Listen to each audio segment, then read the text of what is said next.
ॐ शुक्लाम्बरधरं विष्णुं शशिवर्णं चतुर्भुजं प्रसन्नवदनं ध्याये सर्वविघ्नोपशान्तये। ॐ श्रीकृष्ण परब्रह्मणे नमः। श्रीमद्भगवद्गीता अथ एकादशोऽध्यायः विश्वरूपसन्दर्शनयोगः। 44వ శ్లోకం। తస్మాత్ ప్రణమ్య ప్రణిధాయ కాయం ప్రసాదయేత్వా మహామీశమీడ్యం పితేవ పుత్రస్య సఖేవ సఖ్యుః ప్రియః ప్రియాయార్హసి దేవ షోడుం।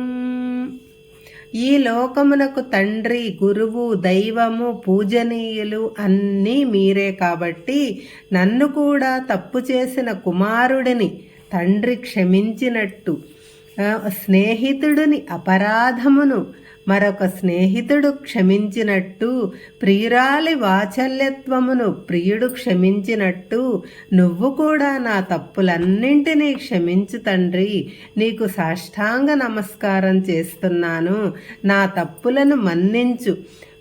ప్రణిధాయకాయం అంటే నా శరీరాన్ని భూమి మీద పడవేసి నీకు నమస్కరిస్తున్నాను అంటే సాష్టాంగ నమస్కారం చేస్తున్నాను।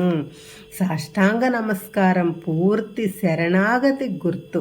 అహంకారములను విడిచిపెట్టి నీవే తప్ప నితహ పరంబెరుగా అనే రీతిలో నమస్కరించటం। ఆ నమస్కారం కూడా కృష్ణుడిని సకల జగత్తుకు ఈశ్వరుడిగాను అందరి చేత ప్రస్తుతింప తగినవాడుగాను గుర్తించి సాష్టాంగపడి నమస్కరిస్తున్నాడు। ఇప్పుడు అర్జునుడికి కృష్ణుడి మాటల మీద, బోధనల మీద పూర్తి నమ్మకం కలిగింది। అందుకే సాష్టాంగ నమస్కారం చేశాడు। సాష్టాంగ నమస్కారం అంటే శరీరంలో ఉండే 8 అంగములను భూమికి తగిలేటట్టు బోర్లా పడుకొని నమస్కరించటం। తల, గుండె, 2 చేతులు, 2 తొడలు, 2 పాదాలు ఇవి భూమిని తాకుతూ నమస్కరించాలి। సాష్టాంగ నమస్కారం అని అంటారు। 45వ శ్లోకం। అదృష్టపూర్వవృషితోస్మి దృష్ట్వా భయేన చ ప్రవ్యధితం మనో మే తదేవ మే దర్శయ దేవరూపం ప్రసీద దేవేశ జగన్నివాస। తన మనోనేత్రానికి గోచరిస్తున్న భయంకరమైన విశ్వరూపమును చూడలేకపోతున్నాడు అర్జునుడు। ఎంత తొందరగా మామూలు రూపం వస్తే అంత బాగుండు అనుకుంటున్నాడు।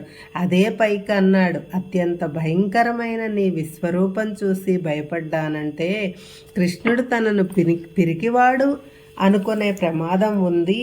అందుకని కృష్ణ, నీవు చూపించిన ఈ విశ్వరూపం అదృష్ట రూపం, అదృష్టపూర్వం అంటే ఇంతకు ముందు ఎప్పుడూ చూడలేదు। ఇదే ప్రథమం, నాకు చాలా ఆశ్చర్యంగాను ఆనందంగానూ ఉంది। ఏదో తెలియని దివ్యానుభూతి, ఇంతకు ముందు అనుభవించని అనుభూతి కలిగింది।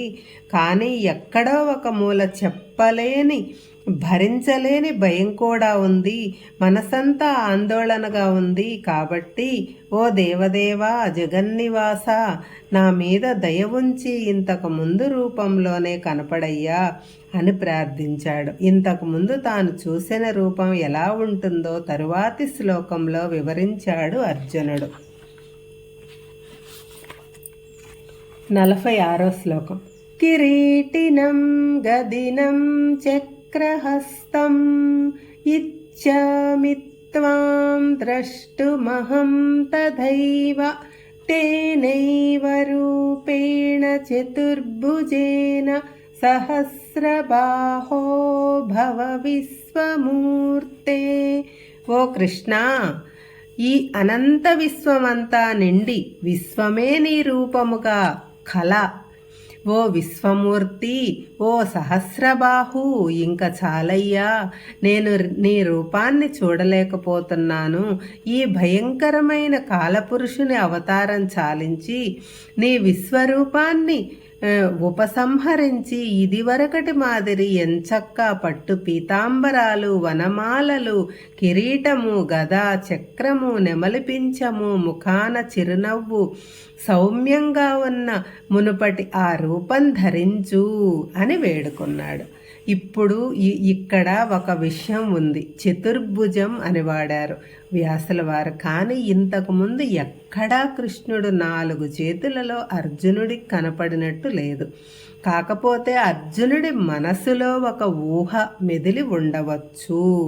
అనేకములైన చేతులు, కాళ్ళు, తలలు, కళ్ళు, ఆయుధాలు, భయంకరమైన నోరు, ఆ నోటిలోకి అందరూ క్యూ కట్టి వెళ్ళటం, దీనికన్నా 4 భుజాలతో ఉన్న రూపం బాగుంటుంది కదా అని అనుకొని ఉండవచ్చు. ఇది అప్పటి అర్జునుడి మానసిక స్థితి, కానీ వేరు కాదు. అసలు కృష్ణుడి యొక్క అర్జునుని యొక్క శారీరక స్థితిలో ఏ మార్పు లేదు. కేవలం అర్జునుడు మానసిక నేత్రంతోనే ఇవన్నీ చూస్తున్నాడు అని అర్థం చేసుకోవాలి. దీనిని మరొక విధంగా కూడా శాస్త్రకారులు విశ్లేషించారు. అర్జునుడు అప్పటి వరకు కృష్ణుడిని మామూలు మనిషిగానే భావించాడు. కృష్ణుడికి అందరి మాదిరి 2 కాళ్ళు, 2 చేతులు, 1 తల ఉన్నాయి. కానీ అదే కృష్ణుడు తన మనోఫలకం మీద అనేకములైన వేలకు వేల చేతులతో, కాళ్లతో, ఉదరములతో, భయంకరమైన ముఖముతో కాలస్వరూపుడుగా కనపడుతున్నాడు. ఆ రూపాన్ని చూడలేకపోతున్నాడు. కృష్ణుడు సాక్షాత్తు విష్ణు స్వరూపము, అంటే సర్వవ్యాపిత్వము కలవాడు అని తెలుసుకున్న అర్జునుడు కృష్ణుడిని తన విశ్వరూపం ఉపసంహరించి తాను చూడటానికి అలవాటు పడ్డ విష్ణువు రూపమైన చతుర్భుజములు, శంకు చక్రాలు, గదా, కిరీటము, వీటితో కూడిన మంగళకరమైన విష్ణు రూపాన్ని ధరించమని కోరాడు. అంటే విశ్వరూపం నుంచి విష్ణు రూపంలోకి మారమని కోరాడు. తన మనస్సులో కృష్ణుడిని విష్ణువు అవతారంగా కనిపించాలని కోరుకున్నాడు. కానీ అర్జునుడు కళ్ళు తెరిస్తే రథం తోలుతున్న మామూలు కృష్ణుడే కనపడతాడు. ఇలా అనుకుంటే ఈ సందర్భానికి సరిగా సరిపోతుంది అని శాస్త్రకారులు వ్యాఖ్యానించారు. ఇంతేకాకుండా విష్ణు సహస్రనామాలలో మొట్టమొదటి నామం విశ్వం. విశ్వం అంటే విశ్వాకారుడు. తరువాతి పదం విష్ణు అంటే విష్ణు స్వరూపుడు.